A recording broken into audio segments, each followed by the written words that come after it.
right. Well, this is Dying to Tell You the Caring Perspective. So we take this podcast that is normally focused on people who are living with serious or terminal illness and kind of flip the camera around to get the perspective of caregivers, healthcare workers who work with people who are dying. And so today we have Halley, who is a social worker, and she is in far north Washington.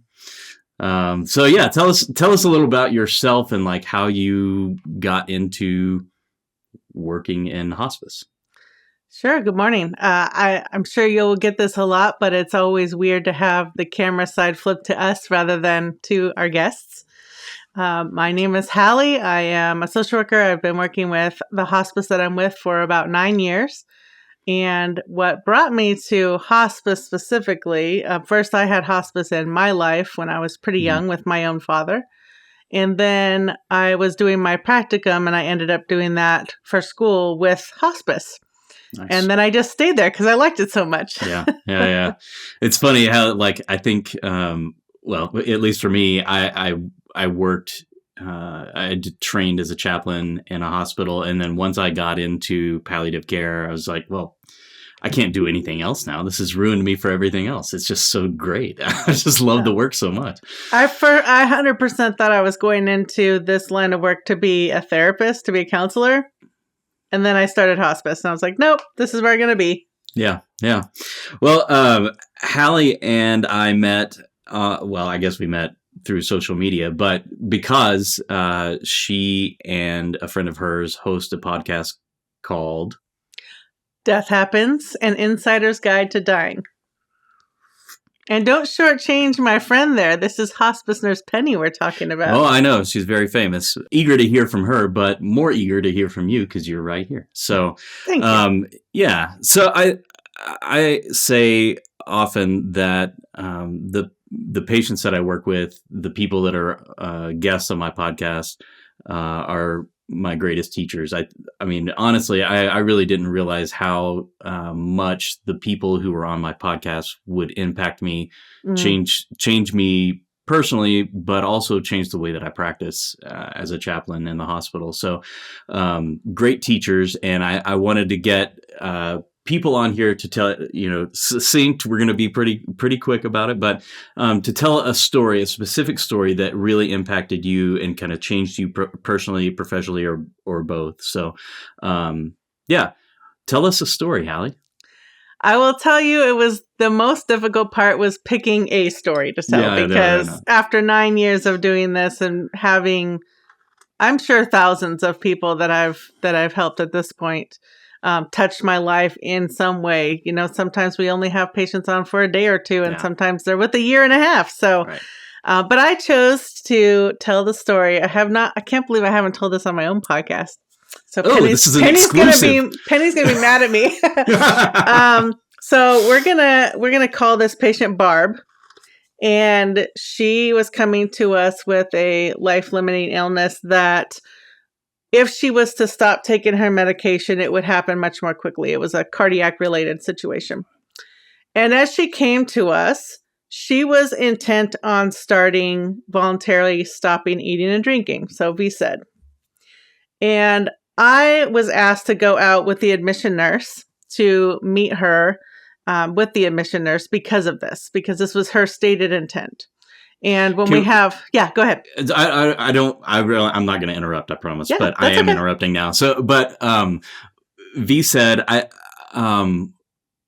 there was a guest on the podcast, earlier this year whose wife did voluntarily stopped eating and drinking. Mm-hmm.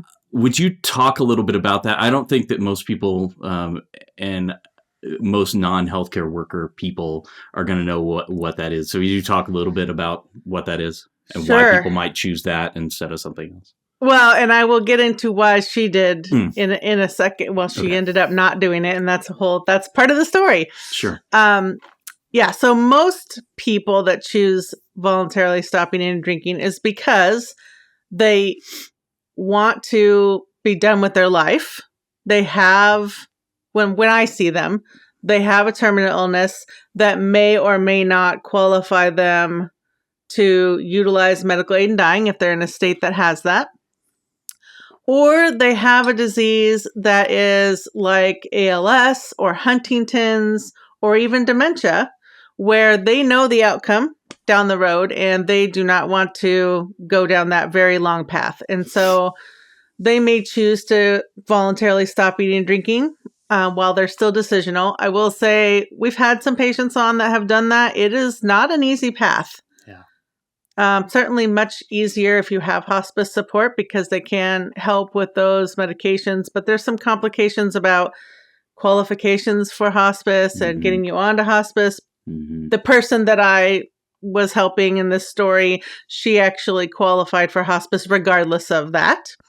But some people, they will start the process and then come on to hospice. It kind of depends on the hospice's policy of that. Yeah. Okay. All right. So Barb had a heart issue that qualified her for hospice. Yes. And she was thinking she's going to voluntarily stop eating and drinking to end her life sooner than it would otherwise. Yes. She was living with a cousin, and so she really didn't have much family left. She didn't want to be a burden to this family, and she also really didn't want to suffer any of the consequences that would come with that kind of illness. So when I went to meet her, the question was, why is this your intent? Not judging her, but just getting more of an understanding so we can best support her and her family. And what it came to be was that she wasn't aware that she lived in a state that offered death with dignity, or medical aid in dying, as we call it now. And so with my ability to explain that to her, to bring information from our great organization here in Washington, End of Life Washington, then her whole world opened up. And I didn't have her on service very long with us. She was only on for maybe 2 or 3 weeks. But because I was there for the admission and I was able to offer her more information that she didn't have before, she was able to make a different decision than what she was going to do. And she was really sad about choosing VSED. She didn't really want to, but she didn't feel like she had any other option to not have to suffer through that. And when I told her, hey, you don't have to stop because what she was going to do is also stop her medications, her heart medications. I said, you don't have to stop any of that. If you decide, once I've told you about this and how it works, if you decide that you want to go that route, you don't have to stop eating. You can still enjoy your favorite beverage. You can still, enjoy your family and live your best quality of life for whatever time you have left. And then when you decide, you can choose to utilize the medication. And she was elated. The weight that lifted off her shoulders was palpable. And that's what ended up happening. She went through the steps. I helped her through all the steps to get through to qualify for death with dignity. And she lived her best life. She had her Coke every day, and she, was able to say, enjoy her life and enjoy her TV shows. And, she wasn't able to do physically a lot just because of her heart, but she was able to do the things that brought her joy. And then I had the honor to be there when she actually took her medication. And it was also, so not only was it impactful to me to be so impactful to someone else, which always, you have those patients that sometimes you don't feel like you're doing your best work or you're not really making a difference. Even if you are, sometimes you don't feel like you are. And so immediately I already felt like, wow, I've made this big difference for this lady because she didn't have the info. When I was able to be there for her, it was my first time being there by myself. Oh. So it was also impactful. It was actually my first time being present with someone ingesting the medication. So that was very different because I have always been a staunch advocate of this law. I'm absolutely in favor of patient choice, not only personally, but professionally with social work ethics and autonomy and self-determination. I absolutely am in favor of people having choice, and especially this choice. When I went through the process with her, I really found that it took a couple of days to really wrap my mind around having watch someone ingest medication and then die. Right. Yeah. Yeah. And despite my absolute adamant argument that it should be for everybody everywhere, and I still believe that fully. And I've been present for many people since then. But that very first one really is trippy in your mind to actually see someone take medication when they were talking to you, they were fine, and then they're gone. Yeah. And hers in particular, because I think she had a heart condition that's anecdotally a little faster. When she went to sleep, it was about 15 minutes, which is very, very fast for that. So you could imagine that being my first time witnessing the medication, talking to her, and then gone. Yeah, it was. I'm glad I had a good support system to talk through that with my coworkers. Yeah. Yeah. So, maybe just talk a little bit about that. Like how did it impact you? What was the emotional impact of being there and seeing that? Especially, I mean, being a staunch advocate for it, mm-hmm. and then seeing it in action for the first time. What did that feel like? It was, I guess, more difficult than I thought it would be. I still, despite all the conflicting feelings that I had while watching it, mm-hmm. I still was supporting it throughout. But it definitely, makes you feel like you have to think more about suicide. Mm-hmm. People don't like to talk about suicide. Mm-hmm. And this is not considered suicide because you're dying from your terminal illness, to be mm-hmm. cleared about that. And you're leaving some life on the table by taking this medication, obviously. But had she chosen the other way, voluntarily stopping eating and drinking, that's at least a 3-week process, generally. Right. And there's a lot more symptoms to manage, and it's not something I would ever want somebody to choose unless that was really their only option. And I can understand why people choose it, but it's so much more peaceful. How many times have you heard even, why can't we just, we don't do this to our animals. Why would we do this to people, right? You've probably heard this a million times. Oh.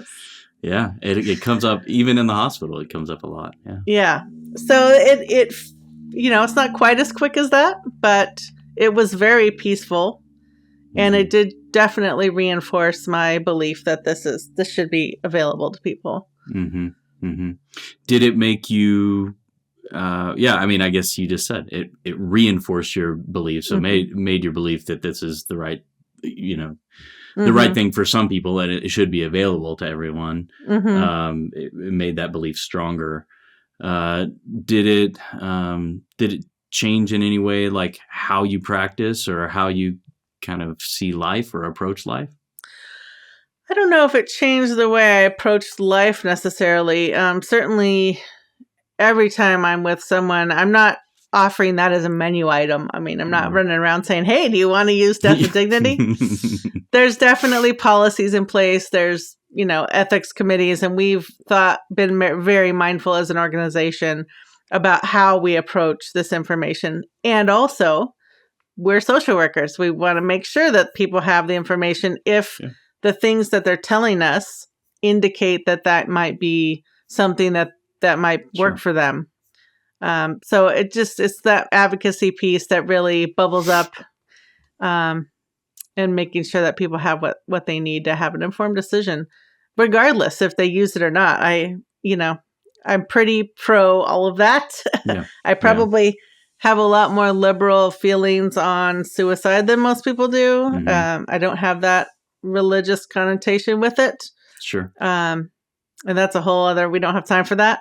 But as far as death or dignity, you're going to die. You're on hospice because you're dying, regardless of you take this medication or not. And I do really appreciate that people have the option when they qualify and they're in a state that allows it, that they have that option, and that we can help them through. Right. Yeah. And the idea behind it being the dying process for some people can be really painful in a lot of different ways, right? I mean, it can be painful physically, it can be painful emotionally, there can be like social pain involved, and for some people, they want the full experience, and which is fine. And for some people, the option to avoid that suffering really offers them some relief, and you know, as you said, you know, self-determination, making informed decisions about what you're headed into and what you are, as you said, like leaving on the table. There is some sense in which you know, like people think I'm leaving life on the table, or I'm giving up something, which is in a sense true, but also you're avoiding something that you want to avoid, which is, you know, prolonged suffering or whatever it is. So I really appreciate that, and I agree. I mean, I think that that option is important for a lot of people. And honestly, I've had a lot of patients say, I'm going to get this medication and I'm going to have it there, and if I need it, I'll have it. But, you know, if I don't, you know, the peace of mind of having an out for a lot of people is really nice too. So yeah, I mean, to speak to how does that change my practice, it's just really making sure that I'm listening for what they're telling me and what's important to them, what they're afraid of, that we address that with our whole team. As you know, interdisciplinary team work is the most important. So making sure I'm really listening to what they want. Had I not been open and listening to what she was telling me, I would have just gone in there and supported her plan of VSED. And she still would have died, and the outcome would be the same. But how that quality of life impacted her, and then subsequently me, seeing the joy in her face when she knew she could keep drinking her Cokes, that reaffirms for me that I'm in the right place. It reaffirms that, and I go forward making sure that I'm really listening to what folks are telling me, and that they have the information regardless if they use it. Yeah. No, that's a really important point. I think Matt Tyler, he's the How to Train Your Doctor guy. Oh, I love him. Did one on informed consent, and you can't have informed consent when you don't know the options, right? So I agree. I think that's very, very important. So cool. Yeah. Well, thank you for sharing your story. This is short and sweet, and which is the whole idea. So thank you very much for sharing, and thank you for the work you do, and for, partnering with me. You had me on your podcast. Now, scratching your back. Thank you. All right. So thanks for joining us on Dying to Tell You, The Caring Perspective, and we'll have another episode coming out soon. Everybody go listen. Go listen. And listen to Death Happens, an Insider's Guide to Dying. When do you put it out? So it's in seasons, and right now we're currently, today is the 14th of December, so we have 2 episodes of season 2 out, including Cody. I'm number 1. Cody's episode released first this season, so that was back on the 3rd. And is there a certain day of the week, or how often do you put them out? Tuesday mornings, like at 6 o'clock. Cool. All right, go listen. Yes, thank you. All right, thanks. Thank you to Halley for joining me on the podcast. Hospice workers truly are a special breed of people. I appreciate your work and your passion for caring for people at the end of their lives. You can find Halley on social media at Hospice Halley, and please listen to the Death Happens podcast, where Halley and Hospice Nurse Penny talk about all things death and dying. Remember, you can watch all episodes of The Caring Perspective on YouTube, and please subscribe to our YouTube channel. We have more guests coming each week with thoughtful stories of hope and learning at the end of life. Thanks again for listening. This is Dying to Tell You, The Caring Perspective.